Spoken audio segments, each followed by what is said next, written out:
আপুনি যদি আপোনাৰ সপোনক ফ'ল' কৰে তেতিয়া প্ৰকৃতিৰ সকলো বস্তু আপোনাৰ সপোন পূৰণ কৰিবলৈ উঠি পৰি লাগিব পাৰে। প্ৰকৃতিৰ সকলো বস্তু সহায় কৰিব আপোনাৰ সপোনক পূৰণ কৰিবলৈ। কিন্তু আপুনি সপোন কৰিবলৈ আপোনাৰ সেই সংগ্ৰামৰ যাত্ৰা আপুনি আৰম্ভ কৰিব লাগিব।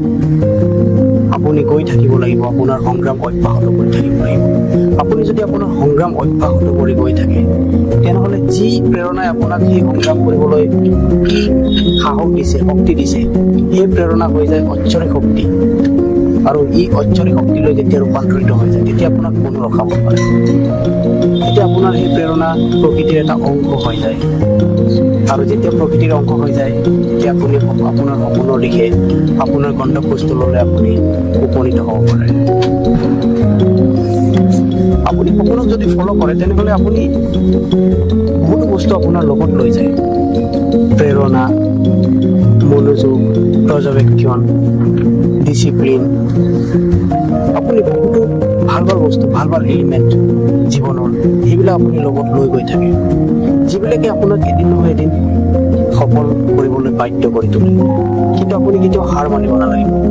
আপুনি যদি হাৰ মানি যায়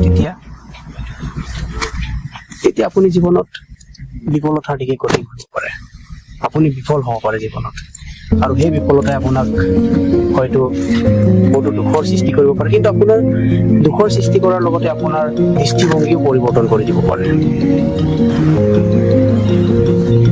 আৰু যেতিয়া আপোনাৰ দৃষ্টিভংগী পৰিৱৰ্তন হৈ যায় আপোনাৰ সফলতাৰ বা সংগ্ৰামৰ বিপৰীত দিশত, তেনেহ'লে প্ৰকৃতিৰ কাৰণেতো এটা বহুত ঋণাত্মক প্ৰভাৱ আহি যায়।